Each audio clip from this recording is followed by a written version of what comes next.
Sa loob ng maraming taon, kinakatawan ng Mercedes ang rurok ng karangyaan at pagganap. Ngunit kamakailan lamang, ang buong hinaharap ng tatak ay nakasalalay sa isang thread. Bumababa ang mga benta at mabilis na bumagsak ang kanilang napakalaking sugal sa mga dekuryenteng sasakyan. Ang tanong, paano nangyari ito? Paano nawalan ng gilid ang tatak na minsang nagtukoy ng kagandahan? Ang mga sasakyan ba ni Mercedes ay hindi na tulad ng dati? Tapos na ba ang kanilang electric revolution? At higit sa lahat, ano ang ibig sabihin nito para sa iyo? Ang mamimili, manatiling nakatutok, dahil ang susunod na mangyayari ay mayayanig ang industriya ng kotse hanggang sa kaibuturan nito. Anong nangyayari? Naghulog lang ng bomba si Mercedes-Benz na walang nakitang paparating. Ang mga kita ay pabagsak, at ang buong merkado ng kotse ay nararamdaman ang mga aftershocks. Ang Mercedes-Benz, isang pangalang kasing kahulugan ng karangyaan, pagiging sopistikado, at makabagong engineering, ay nasa gitna na ngayon ng isang krisis sa buong industriya. Sa kanilang pinakabagong ulat sa pananalapi, ang German automaker ay nagsiwalat ng isang nakababahala na pagbaba sa kanilang mga margin ng kita. Ang dating matatag at nakakainggit na 10% margin noong isang taon lang ay bumagsak sa isang tiyak na 7%. Ang dramatikong pagbagsak na ito ay hindi lamang isang pinansyal na blip. Ito ay isang alarm bell na umaaling-aungaw sa buong mundo ng automotive. Ang mga implication ng pagbagsak na ito ay higit pa sa Mercedes-Benz mismo. Kapag ang isang higanting tulad ng Mercedes ay natitisod, ang mga epekto ng ripple ay nararamdaman sa buong industriya. Ang mga kakompetensya, mga dealership, at mga mamimili ay lahat ay nanonood ng mabuti na naghahanda para sa kung ano ang susunod. Ngunit ano nga ba ang naging sanhi ng seismic shift na ito? Paano natagpuan ng isang kumpanyang minsang tinukoy ang karangyaan at pagganap sa ganoong delikadong posisyon? Ang sagot ay namamalagi sa isang serya ng matapang ngunit maling desisyon. Ang Mercedes-Benz ay gumawa ng isang ambisyosong pagtulak sa mga dekuryenteng sasakyan na tumaya ng malaki sa kanilang serya ng EQ upang masecure ang kanilang kinabukasan sa isang lalong nagiging eco-conscious na merkado. Gayunpaman, ang sugal na ito ay mas mabilis na lumalabas kaysa sa inaasahan ng sinuman. Sa halip na baguhin ang merkado, ang dekuryenteng sasakyan na ito ay nagtatambak sa mga dealership lot, hindi nabenta at hindi gusto, at ito ay higit pa sa isang kumpanya. Isa itong wake-up call para sa buong industriya ng kotse. Tingnan natin ng maigi kung paano naging simbolo ng mga pakikibaka ng Mercedes-Benz ang seryeng EQ na dating tinaguri ang kinabukasan ng karangyaan. Ang EQ series gamble gone wrong. Ano ang sinadya upang maging kinabukasan ng karangyaan? Ang serye ng EQ ay naging isang bangungot sa pananalapi para sa Mercedes-Benz. Ang serye ng EQ ay dapat na muling tukuyin ang karangyaan sa panahon ng kuryente. Binuhos ng Mercedes ang bilyon-bilyon sa pagsasaliksik at pag-unlad, paggawa ng sleek, high-tech na mga modelo tulad ng EQS at EQB. Ipinagmamalaki ng mga sasakyang ito ang mga advanced na feature, cutting-edge na teknolohiya ng baterya, at isang pangako sa sustainability. Sa papel, mukhang panalong formula. Sa katotohanan, ito ay isang maling pagkalkula ng mga epikong sukat. Ang baga hindi na bentang modelo ng EQ ay nagkakalat na ngayon sa mga lot ng dealership na may ilang sasakyan na walang ginagawa ng mahigit 500 araw. Isipin na lumampas sa parehong makintab, hindi nagalaw na kotse sa loob ng halos 2 taon. Para sa isang tatak tulad ng Mercedes-Benz, ito ay higit pa sa nakakahiya. Ito ay isang nakasisilaw na senyales na may isang malubhang pagkakamali. Ang problema ay hindi lamang ang mga kotse mismo na hindi maikakaila na kahanga-hanga. Ang issue ay nakasalalay sa kanilang mga astronomical na tag ng presyo. Ang flagship EQS, halimbawa, ay may kasamang presyo ng sticker sa hilaga ng $135,000. Bagamat ito ay maaring mukhang makatwiran sa mundo ng mga ultra-luxury na sasakyan, kahit na ang mga mayayamang mamimili ay tumatalo. Ang panukalang halaga ay hindi nagdaragdag para sa maraming mga mamimili, lalo na kapag ang mga kakompetensya tulad ng Tesla ay nag-aalok ng katulad na makabagong mga dekuryenteng sasakyan sa isang maliit na bahagi ng halaga. Ang iba't ibang pagkabalisa at ang kakulangan ng matatag na infrastruktura sa pagsingil ay higit na nagpadagdag sa issue. Ang mamimili na maaring interesado sa isang dekuryenteng sasakyan ay nag-aalangan na gumawa. Alam ang mga limitation ng mga network ng pagsingil ngayon. Ang ambisyosong sugal ng Mercedes-Benz sa seryeng EQ ay hindi nagbunga. Ito ay naging isang pinansyal na pasanin na humihila sa kumpanya pababa. At hindi lang ito tungkol sa mga hindi nabentang sasakyan. Ito ay tungkol sa kung paano ganap na maling kalkulahin ng Mercedes-Benz ang merkado. Ngunit ang krisis na ito ay hindi nagtatapos sa mga hindi nabentang sasakyan. Lumilikha ito ng isang kaskad ng mga problema na naglalagay ng napakalaking presyon sa mga dealership sa buong mundo. Mga dealership sa breaking point. Isipin ang paglalakad sa isang dealership ng Mercedes at paghahanap ng mga hilera ng mga hindi nabentang sasakyan. Ito ay hindi lamang abala, ito ay sakuna. Para sa mga dealership ng Mercedes-Benz, ang labis na production ng mga modelong EQ at iba pang mahal na sasakyan ay lumilikha ng isang bangungot na senaryo. Ang mga dealership na ito, na nagpapatakbo bilang mahalagang tulay sa pagitan ng automaker at mga customer nito, ay natigil na ngayon sa inventaryo na hindi nila maibebenta. Ang maparadahan ay umapaw sa mga hindi nabentang sasakyan. Ang ilan sa mga ito ay nakaparada sa madaming patlang dahil walang sapat na espasyo. Ang financial na strain sa mga dealership ay napakalaki. Upang magkaroon ng puwang para sa bagong inventaryo, marami ang napipilitang mag-alok ng matataas na diskwento sa kasalukuyang stock. Pinapahina nito ang mga margin ng kita at sinisira ang pagiging eksklusibo ng brand. Ang isang marangyang sasakyan, na minsan ay simbolo ng prestihiyo at adhikain, ay nawawalan ng pang-akit kapag malaki ang diskwento para lamang maglinis ng espasyo. Ang problema ay hindi nagtatapos sa pananalapi. Ang dami ng mga hindi nabentang sasakyan ay lumilikha ng mga logistical challenges na nagpapababa ng mga mapagkukunan ng dealership. Ang mga sasakyang walang ginagawa ay nangangailangan ng regular na maintenance upang manatiling handa sa showroom na nagdaragdag ng karagdagang gastos.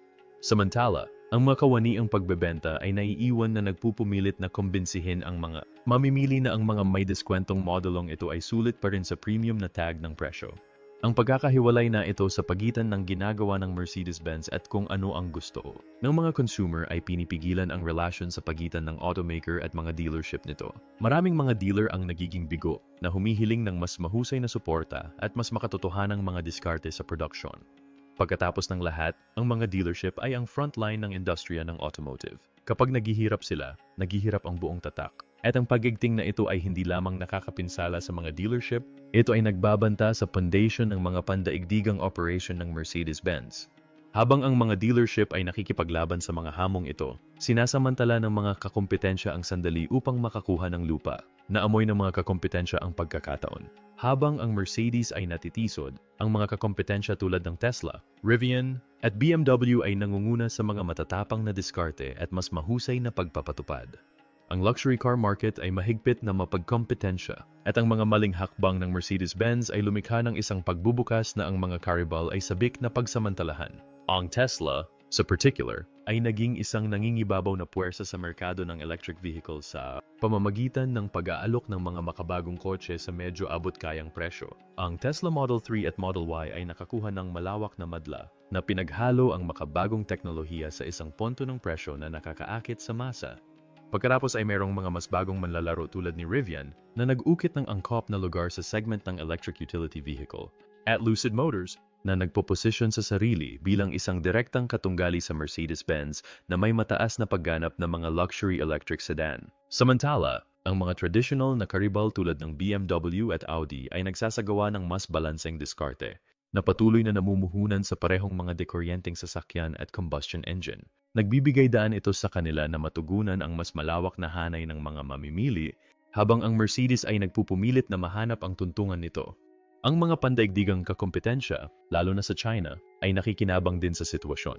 Ang mga tatak tulad ng BYD at NIO ay nag-alok ng mga dekuryenteng sasakyan na hindi lamang mas abot kaya, ngunit mas angkop din sa mga pangangailangan ng mga lokal na merkado. Ang Mercedes-Benz, kasama ang European-centric na disenyo at diskarte sa pagpepresyo nito, ay lalong nahihirapang makipagkumpetensya sa mga pangunahing merkado na ito. Ito ay hindi lamang competition, ito ay isang reshaping ng buong automotive hierarchy. Kung sa tingin mo ay kaakit-akit ang kwentong ito gaya namin, huwag kalimutang i-like ang video na ito at manatiling nakatutok para sa part 2, kung saan mas malalim ang aming pag-aral sa mga epekto ng crisis na ito sa buong industriya. Kung na-enjoy mo ang malalim na pagsisid sa mga hamon na kinakaharap ng Mercedes-Benz at ng industriya ng sasakyan, tiyaking i-like ang video na ito. Ang industry-wide EV miscalculation na Mercedes-Benz ay hindi nag-iisa. Maraming mga automaker ang tumaya ng malaki sa mga dekuryenteng sasakyan, ngunit ang sugal ay hindi nagbunga gaya ng naplano. Nang ang industriya ng automotive ay nakatuon sa mga dekuryenteng sasakyan, malinaw ang pangako. Isang mas luntian, mas malinis na hinaharap na muling tutukuyin kung paano natin iniisip ang tungkol sa pagmamaneho. Ngunit ang dapat sana ay isang revolution ay naging isang komplikado, magulo na paglipat na kahit na ang pinakamalaking mga manlalaro ay struggling upang mag-navigate. Ang mga hamon ng Mercedes-Benz sa kanilang serye ng EQ ay dulo lamang ng malaking bato ng yelo. Ang legacy na automaker tulad ng Volkswagen at BMW ay nahahanap ang kanilang mga sarili sa isang katulad na pagsasama na may mga overproduced na luxury EVs na naglalaho sa mga showroom habang ang demand ay hindi nakakatugon sa mga inaasahan. Ang batatak na ito ay nagbuhos ng billion-billion sa pagdevelop ng EV, ngunit gumawa sila ng isang critical na pagkakamali. Na-overestimated nila kung gaano kabilis tatanggapin ng mga consumer ang bagong teknolohiyang ito. Ang problema ay hindi lamang ang mga sasakyan. Ito ay ang infrastruktura o kakulangan nito. Ang mga station ng pag-charge ay hindi pa rin kasing malawak na magagamit ng mga station ng gas na lumilikha ng pagkabalisa sa saklaw para sa mga mamimili. Para sa lahat ng kanilang pagbabago, ang EV ay hindi maaring manalo sa mga driver na nag-alala na mawalan ng kuryente sa mahabang biyahe. At huwag nating kalimutan ang mga gastos. Ang mga EV ay higit na mas mahal kaysa sa traditional na mga sasakyan ng combustion engine at nahihirapan ang mga consumer na bigyang katwiran ang premium na presyo. Ang resulta, isang market na overstocked, overpriced, at hindi kayang tumupad sa pangako ng malawakang pag-aampon ng EV. Ang maling calculation na ito ay hindi lamang isang sakit ng ulo sa industriya, tinatamaan nito ang mga mamimili kung saan ito masakit. Ang kanilang mga wallet. Bakit tumataas ang presyo ng sasakyan? Bago man ito o ginamit, ang mga presyo ng kotse ay tumataas, at ang mga pakikibaka ng Mercedes-Benz ay gumaganap ng isang malaking PayPal. Ang sobrang production ng Mercedes-Benz ang mga mahal na EV at ang kawalan nito ng kakayahan na ibenta. Ang mga ito sa buong presyo ay nag-trigger ng ripple effect na nakakaapekto sa buong automotive market. Kapag ang mga tagagawa tulad ng Mercedes-Benz ay nahaharap sa mga pagkalugi sa pananalapi, kailangan nilang i-offset ang mga pagkalugi na iyon sa isang lugar. At madalas na nangangahulugan na ipasa ang gastos sa mga mamimili. Bilang resulta, ang mga presyo ng kotse ay tumataas sa kabuuan. Para sa mga bagong kotse, ang average na presyo sa Estados Unidos ay lumampas na ngayon sa $45,000. Kahit na para sa mga mamimili na hindi tumitingin sa mga magagarang sasakyan, ginagawa nitong lalong hindi maabot ang pangarap na magkaroon ng bagong sasakyan. Ngunit hindi ito titigil doon. Sa mas kaunting mga tao na kayang bumili ng mga bagong kotse, tumaas ang demand para sa mga ginamit na sasakyan na nagpapataas din ang mga presyo sa second-hand market. Para sa pang-araw-araw na mamimili, lumilikha ito ng isang mabisyo na ikot. Ang mas mataas na presyo ay nangangahulugan na mas maraming tao ang humahawak sa kanilang mga sasakyan ng mas matagal na humahantong sa mas kaunting trade-in at mas mahigpit na supply ng mga ginamit na sasakyan. Dahil sa trickle-down effect, naging hamon ang pagbili ng kotse para sa lahat, hindi lang sa mga mamahaling mamimili. Ito ay hindi lamang isang issue sa pagpepresyo. Ito ay isang senyales na ang buong automotive market ay sumasailalim sa isang napakalaking pagbabago. At habang ang mga mamimili ay nakikipagbuno sa tumataas na mga gastos, ang mga dealership ay nahaharap sa kanilang sariling umiiral na crisis. Mga dealership sa crisis sa likod ng mga pinakintab na showroom. Ang mga dealership ay nagpupumilit na makaligtas sa isang perpektong bagyo ng hindi nabentang inventaryo at nawawalang tiwala. Ang mga dealership ay palaging nangunguna sa industriya ng sasakyan, ngunit ngayon ay nahahanap nila ang kanilang mga sarili sa pagitan ng mga tagagawa at mga mamimili sa isang pakikibaka na nagbabanta sa kanilang pag-iral. Ang mga dealership ng Mercedes-Benz sa particular ay nagdadala ng matinding mga maling hakbang ng kumpanya. Ang mga hilera ng hindi nabentang modelo ng EQ at mga mamahaling kotse na may mataas na presyo ay nangingibabaw sa mga lot ng dealership na nag-iiwan ng maliit na puwang para sa mga modelong maaring actual na magbenta. Upang i-clear ang labis na inventaryo na ito, ang mga dealership ay nagbabawas ng mga presyo, kung minsan ay $10,000. Bagamat ito ay maaring makatulong sa paglipat ng mga kotse sa maikling panahon, ito ay nakakasira ng mga margin ng kita at nakakasira sa pagiging eksklusibo ng tatak ng Mercedes-Benz. Pagkatapos ng lahat, ang isang luxury car ay hindi masyadong maluho kapag ito ay may diskwento tulad ng isang clearance item. Ang pinansyal na pilay ay kapansin-pansin. Maraming mga dealership ang hindi nakakasabay sa mga gastos sa pagpapanatili ng hindi nabentang inventaryo na kinabibilangan ng regular na pagpapanatili at pagbaba ng halaga. Para sa mas maliliit na dealership, isa itong breaking point. Ang ilan ay nagsasara na ng kanilang mga pinto, hindi na makayanan ng bagyo. Ngunit ang problema ay mas malalim kaysa sa hindi nabentang mga kotse. Mayroong lumalagong disconnect sa pagitan ng kung ano ang ginagawa ng Mercedes-Benz at kung ano talaga ang gusto ng mga consumer. Ang mga dealership ay lalong nagiging vocal tungkol sa pangangailangan para sa mas mahusay na communication at suporta mula sa tagagawa. Gusto nila ang mga diskarte sa production na umaayon sa pangangailangan sa merkado, hindi ang matayog na ambition ng corporate headquarters. Kung magpapatuloy ang trend na ito, makikita natin ang malaking pagbabago sa kung paano ibinebenta ang mga kotse at kung sino ang nabubuhay sa bagong landscape na ito. Habang nahihirapan ang mga dealership, nahaharap ang Mercedes-Benz sa isa pa, marahil ay mas malaking hamon. Ang dating hindi matitinag na pagkakakilanlan nito ay dumudulas. Ang luxury crisis luxury ay hindi na tulad ng dati, at ang Mercedes-Benz ay nagpupumilit na muling tukuyin kung ano ang ibig sabihin nito sa edad ng mga dekuryenteng sasakyan. Sa loob ng mga dekada, kinakatawan ng Mercedes-Benz ang tugatog ng karangyaan. Ang pagmamay-ari ng Mercedes ay hindi lamang tungkol sa transportation. Ito ay tungkol sa katayuan, tagumpay, at pagiging sopistikado. Ngunit sa merkado ngayon, ang konsepto ng karangyaan ay umuusbong at ang Mercedes-Benz ay nagpupumilit na makasabay. Inaasahan na ngayon ng mga mamimili ang higit pa sa isang marangya na badge o mga premium na materyales. Gusto nila ng halaga, pagiging praktiko, at makabagong teknolohiya, lahat sa presyong sa palagay ay makatwiran.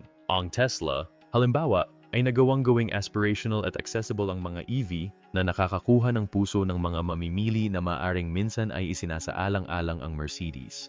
Samantala, nire-redefine ng mga bagong brand tulad ng Lucid Motors kung ano ang maaring maging luxury EV na nag-aalok ng mga high-end na feature at performance ng walang legacy na bagahe.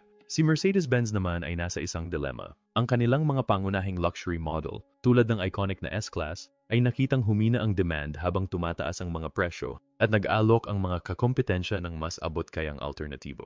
Kasabay nito, ang kanilang ambisyosong pagtulak sa mga EV ay naghiwalay sa ilan sa kanilang mga pinakatapat na customer. Ang resulta ay isang tatak na nararamdamang lalong wala sa ugnayan sa kung ano talaga ang gusto ng mga mamimili. Kung hindi kayang umangkop ang Mercedes-Benz sa bagong kahulugang ito ng karangyaan, nanganganib na mawala hindi lang ang mga benta, kundi ang mismong pagkakakilanlan nito.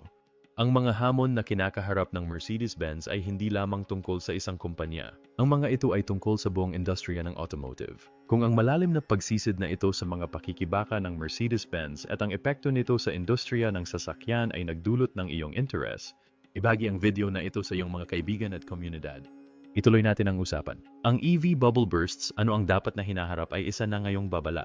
Na-overhyped ba ang EV market? Nang magsimula ang revolusyong dekuryenteng sasakyan, ang mundo ay pinangakuan ng isang mas malinis, luntiang hinaharap kung saan ang mga emisyon ay nabawasan at ang pagpapanatili ay ang puwersang nagtutulak.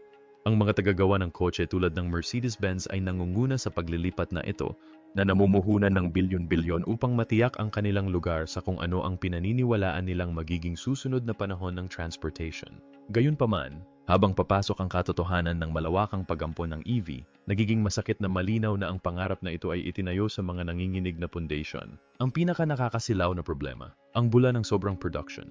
Ang Mercedes-Benz sa particular na overestimated ang market demand para sa luxury EVs. Ang serye ng EQ ay dapat na maging isang game changer na pinagsasama ang pagiging sopistikado ng brand sa innovation ng electric power. So halip, naging mga simbolo sila ng labis, hindi nabenta ng ilang buwan o kahit na taon sa mga lote ng dealership. Ang mga kotse na ito ay puno ng advanced na teknolohiya at mga top-tier na feature, ngunit hindi iyon sapat para kumbinsihin ang mga customer na makibahagi sa isang premium na tag ng presyo, lalo na kapag ang mga kakompetensya tulad ng Tesla ay nag-aalok ng maihahambing na pagganap at teknolohiya para sa isang maliit na bahagi ng gastos. Ngunit ang krisis sa sobrang production ay hindi natatangi sa Mercedes-Benz. Ang buong EV market ay naharap sa mga katulad na issue. Ang pangako ng mabilis na pag-ampon ay hindi natupad gaya ng inaasahan. Nag-aalangan pa rin ang mga mamimili, hindi lubos na kumbinsido na ang mga dekuryenteng sasakyan ang tamang pagpipilian. Kung ito man ay mga alalahanin sa saklaw, pagsingil sa infrastruktura, o simpleng gastos, maraming mga mamimili ang nagpasyang manatili sa mga traditional na sasakyan na inantala ang paglipat sa electric power. At ito ay hindi lamang isang issue sa Mercedes. Isa itong maling calculation sa buong industriya na ngayon ay nagsisimula ng sumabog. Kaya ano ang naging mali? Ang sagot ay nasa kahandaan ng mga mamimili at infrastruktura sa merkado na parehong nabigo na makasabay sa mga ambisyosong plano ng automaker. Global markets push back China, Europe, at US. Tatlong pangunahing merkado, tatlong pangunahing sakit ng ulo para sa Mercedes-Benz. Ang mga pakikibaka ni Mercedes-Benz ay hindi nakakulong sa isang rehayon. Ang mga ito ay pandaigdigan ng saklaw. Sa loob ng maraming taon, ang Mercedes ay humawak ng isang nangingibabaw na posisyon sa mga pangunahing international na merkado, lalo na sa China, kung saan ang mga mamahaling kotse ang simbolo ng tagumpay at pagiging sopistikado. Gayunpaman, ang pagtaas ng mga local na kakompetensya at ang pagbabago sa mga kagustuhan ng mga mamimili ay naging mas mahirap para sa Mercedes na mapanatili ang posisyon nito. Sa China, ang mga local na tagagawa ng EV tulad ng BYD at NIO ay lumitaw bilang mga kakilakilabot na kakompetensya. Ang mga tatak na ito ay hindi lamang mas abot kaya, ngunit mas naaayon din sa mga pangangailangan ng mga mamimiling Chino. Nag-aalok sila ng mga dekuryenteng sasakyan na tumutugon sa mga natatanging kagustuhan ng merkado, mga sasakyan na parehong abot kaya at puno ng mga tampok na pinahahalagahan ng mga mamimiling Chino. Ang Mercedes, sa kabilang banda, ay nahirapan sa matataas na presyo nito at mga disenyong nakasentro sa Europa na hindi gaanong naaayon sa mga lokal na panlasa. Sa Europa at Hilagang Amerika, ang kwento ay hindi naiiba. Habang lumalaki ang EV market, nahuhuli ang infrastruktura na kinakailangan upang suportahan ang malawakang pag-aampon. Nananatiling kalat ang mga istasyon ng pagsingil at ang pagkabalisa sa saklaw ay patuloy na isang malaking hadlang para sa mga potensyal na mamimili. Higit pa rito, ang premium na pagpepresyo ng mga dekuryenteng sasakyan ng Mercedes-Benz ay nagpahirap sa kanila na makipagkumpetensya sa mas abot kayang mga modelo mula sa mga tatak tulad ng Tesla, Rivian, at kahit na mas bagong mga kalahok tulad ng Lucid Motors. At ang pandaigdigang pagtutol na ito ay hindi lamang isang pag-urong para sa Mercedes, pinipilit nito ang buong luxury car market na muling pag-isipan ang diskarte nito. Habang dumarami ang mga hamon na ito, dapat na muling isaalang-alang ng Mercedes-Benz ang buong diskarte nito sa pasulong. Ngunit maaari bang makabangon ang kumpanya mula sa mga maling hakbang na ito o huli na ba ang lahat? Makaka-rebound kaya si Mercedes? Ito ba ang katapusan para sa Mercedes-Benz tulad ng alam natin? O ang simula ng isang matapang na bagong kabanata? Sa kabila ng dumaraming hamon, hindi sumusuko ang Mercedes-Benz. Ang kumpanya ay nahaharap sa isang sangang daan, isa kung saan dapat itong ipivot upang umangkop sa pagbabago ng automotive landscape. Ngunit ano ang hitsura ng isang matagumpay na rebound? Maaari bang maibalik ng Mercedes ang reputation nito bilang pinuno ng marangyang o magiging isang babalaba ito para sa iba pang mga automaker? Mayroong ilang mga landas na maaaring tahakin ni Mercedes. Ang unang hakbang ay muling pagtatasa ng diskarte sa dekuryenteng sasakyan nito. Kailangang kilalanin ng kumpanya na ang merkado ng luxury electric vehicle ay hindi kasing laki ng inaasahan sa una. Habang ang demand para sa mga EV ay walang alinlangan na lumalaki, ang luxury segment ay isa pa ring angkop na lugar at kailangan ng Mercedes na ihanay ang production nito sa aktwal na demand. Nangangahulugan ito ng pag-iwas sa sobrang production ng mga modelong may mataas na presyo tulad ng EQS at EQB na nagdulot ng napakaraming inventaryo na tumambak. Susunod, dapat tumuon ang Mercedes sa paggawa ng mga dekuryenteng sasakyan nito na mas madaling ma-access. Ang mga araw ng pagpepresyo sa karamihan ng mga potential na mamimili ay tapos na. Ang kumpanya ay kailangang maghanap ng mga paraan upang mag-alok ng mga dekuryenteng modelo na mas abot kaya ng hindi isinasakripisyo ang luho at pagbabago. Ipinakita ng mga karibal tulad ng Tesla na posibleng lumikha ng mga di-kalidad na cutting-edge na EV sa mas mababang presyo. Dapat sundin ng Mercedes-Benz kung umaasa itong manatiling mapagkumpetensya sa mabilis na pagbabago ng merkado na ito. Sa wakas, kailangang muling buuin ng Mercedes ang mga relasyon nito sa mga dealership. Sa napakatagal na panahon, ang kumpanya ay nakatuon sa mga high-end na sasakyan sa kapinsalaan ng mas malawak na merkado sa pamamagitan ng pagbibigay ng mas mahusay na mga insentibo, pagsasayos ng mga quota sa production, at pagsuporta sa mga dealership na may mas mahusay na mga diskarte sa marketing. Matitiyak ng Mercedes na ang mga sasakyan nito ay higit na naayon sa demand ng consumer. Kung makakaangkop ang Mercedes-Benz sa mga pagbabagong ito, may pagkakataon itong mabawi ang pwesto nito bilang pinuno ng marangyang kotse. Ngunit ang oras ay tumatakbo. Ngunit habang tinitingnan ng kumpanya ang mga solution, nananatili ang mas malawak na tanong, ano ang ibig sabihin ng krisis na ito para sa mga mamimili? Ano ang ibig sabihin nito para sa iyo? Ano ang ibig sabihin ng lahat ng kaguluhang ito para sa susunod mong pagbili ng kotse? Habang tinatahak ng Mercedes-Benz ang magulong panahong ito, mahalagang maunawaan kung paano makakaapekto ang mga pagbabagong ito sa iyo. Ang mamimili, ang pinakamadaling epekto ay sa mga presyo ng kotse na tumataas sa lahat ng mga segment ng merkado. Habang ang mga mararangyang sasakyan tulad ng mula sa Mercedes-Benz ay nakakakita ng pinakamatarik na pagtaas ng presyo, kahit na mas abot kayang mga modelo ay hindi immune sa trend na ito. Para sa mga mamimili, nangangahulugan ito na ang pagpasok sa isang bagong kotse, maging ito ay isang marangyang sedan o isang entry-level na SUV, ay nagkakahalaga ng higit pa. Ang kakulangan ng mga abot kayang sasakyan at ang tumataas na halaga ng mga dekuryenteng modelo ay malamang na magtulak sa mas maraming mga mamimili sa merkado ng ginamit na kotse. Habang tumataas ang demand para sa mga ginamit na sasakyan, Inaasahang tataas din ang mga presyo para sa mga pre-owned na sasakyan na ginagawang mas mahirap para sa mga may budget na makahanap ng magandang deal. Ang pagbabagong ito ay nagtataas din ng mahahalagang tanong tungkol sa hinaharap ng pagmamay-ari ng sasakyan. Sa napakaraming consumer na nag-o-opt para sa mga ginamit na kotse o naantala ang kanilang mga pagbili, maaring mapilitan ang mga automaker na pag-isipang muli ang kanilang mga diskarte. Magpapatuloy ba ang pagtulak patungo sa mga dekuryenteng sasakyan sa kasalukuyang bilis nito o pabagalin ba ng mga tagagawa ang produksyon upang matugunan ang mas makatotohanang pangangailangan? Ang ilalim na linya ay ito. Bibili ka man ng bago o gamit, ang hinaharap ng pagbili ng kotse ay hindi tiyak at nasa iyo na manatiling may kaalaman at madaling ibagay. Kung nakita mong mahalaga ang mga insight na ito, huwag kalimutang magkomento sa ibaba kasama ang iyong mga saloobin sa kasalukuyang estado ng merkado ng kotse at kung paano ito makakaapekto sa mga pagbili sa hinaharap. Ano ang iyong mga saloobin sa mga hamon na kinakaharap ng Mercedes-Benz at sa hinaharap ng merkado ng kotse? Mag-drop ng komento sa ibaba at ipagpatuloy natin ang pag-uusap. Ang road ahead para sa Mercedes-Benz Mercedes ay nakatayo sa isang sangang daan. Sila ba ay muling babangon o lalabo sa dilim? Ang mga hamon na kinakaharap ng Mercedes-Benz ay naglagay sa kumpanya sa isang mahalagang sandali sa kasaysayan nito. Sa loob ng mga dekada, ang tatak ay nakatayo bilang simbolo ng kahusayan sa sasakyan, karangyaan at pagganap. Ngunit ngayon, sa harap ng mahigpit na competition, isang nagbabagong base ng consumer, at isang merkado sa pagbabago, ang Mercedes ay dapat gumawa ng ilang mahihirap na desisyon kung umaasa itong mapanatili ang reputation nito bilang isang pinuno sa marangyang mundo ng automotive. Kaya ano ang hitsura ng road ahead para sa Mercedes-Benz? Ang unang hakbang ay ang muling pagtatasa ng diskarte sa dekuryenteng sasakyan nito. Bagamat malinaw na electric ang hinaharap, dapat nakilalanin ng Mercedes-Benz na ang demand para sa mga high-end na luxury EV ay hindi kasing lakas ng inaasahan.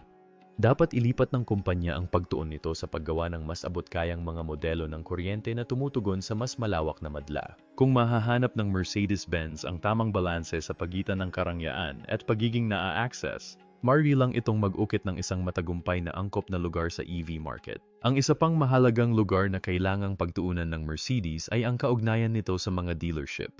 Sa loob ng maraming taon, ang mga dealership ang naging backbone ng tagumpay ng Mercedes-Benz. Gayunpaman, ang disconnect sa pagitan ng production at demand ay nagpahirap sa mga ugnayang ito. Kailangang palakasin ng Mercedes-Benz ang ugnayan nito sa mga dealership sa pamamagitan ng pagbibigay ng mas mahusay na suporta, mga insentibo, at mga diskarte sa marketing na umaayon sa mga pangangailangan ng consumer.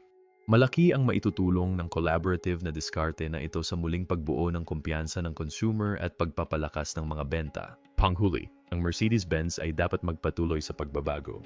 Ang mundo ng automotive ay nagbabago ng mas mabilis kaysa dati at ang pananatiling nangunguna sa curve ay mangangailangan ng tuloy-tuloy na pagsulong sa teknolohiya. Mula sa ganap na autonomous na mga sasakyan hanggang sa napapanatiling mga kasanayan sa production, dapat na humanap ang Mercedes-Benz ng mga bagong paraan para pamunuan ang industriya. Kung makakasabay sila sa mabilis na umuusbong na merkado, maaari lang nilang patunayan na ang kanilang legacy ay malayong matapos. Ang daan para sa Mercedes-Benz ay hindi tiyak, ngunit sa tamang diskarte, maaari pa nilang mabawi ang kanilang posisyon bilang pinuno ng marangyang kotse. Ngunit ano ang ibig sabihin ng pagbabagong ito para sa mga mamimili sa katagalan? Paano huhubog ng mga mamimili ang industriya? Nasa iyong mga kamay ang kapangyarihan. Kung paano ka bumili ngayon ay magpapasya kung ano ang gagawin bukas. Ang kinabukasan ng industriya ng automotive ay hindi lamang hinuhubog ng mga automaker tulad ng Mercedes-Benz, hinuhubog din ito ng ikaw, ang mamimili. Sa merkado ngayon, ang mga mamimili ng kotse ay may higit na kapangyarihan kaysa dati. Ang iyong mga desisyon sa pagbili, kagustuhan, at feedback ay direktang nakaka-impluwensya sa direksyon na tinatahak ng industriya. Ang mga mamimili ay hindi na passive buyer. Sila ay mga aktibong kalahok sa evolution ng mundo ng automotive. Ang paglipat patungo sa mga dekuryenteng sasakyan, napapanatiling materyales, at mas abot kayang mga option ay hinihimok ng pangangailangan ng mga mamimili. Kung patuloy na uunahin ng publiko ang sustainability, mapipilitan ang mga automaker na umangkop na lumilikha ng higit pang environment-friendly at makabagong mga solusyon. Sa kabilang banda, kung ang mga mamimili ay nagpapakita ng kagustuhan para sa mga traditional na sasakyang pinapagana ng gas, ito ay magpapabagal sa paglipat sa electrification. Para sa mga mamimili, nangangahulugan ito na ang hinaharap ng mga kotse ay mas personalized kaysa dati. Kung naghahanap ka ng kotse na nagbabalanse ng karangyaan at sustainability, kakailanganin ng mga manufacturer tulad ng Mercedes-Benz na matugunan ang mga inaasahan o malagay sa panganib na mawala ang iyong negosyo. Ang iyong mga pagpipilian ngayon ay makakatulong sa paghubog kung anong uri ng mga sasakyan ang gagawin bukas. Ang iyong mga pagpipilian ngayon ay humuhubog sa hinaharap ng kadaliang kumilos at sa lakas ng iyong mga desisyon sa pagbili. Nakakatulong ka sa paghimok sa susunod na evolusyon ng industriya ng sasakyan. Sa napakaraming nakataya, ano ang susunod para sa karanasan sa pagmamaneho? Ang susunod na panahon ng pagmamaneho ay nagsisimula pa lamang at ito ay magiging hindi katulad ng anumang nakita natin dati. Upang manatiling updated sa mga pinakabagong pag-unlad sa industriya ng automotive, tiyaking mag-subscribe sa aming channel. Ipapaalam namin sa iyo ang bawat hakbang ng paraan habang nagbubukas ang hinaharap ng mga sasakyan.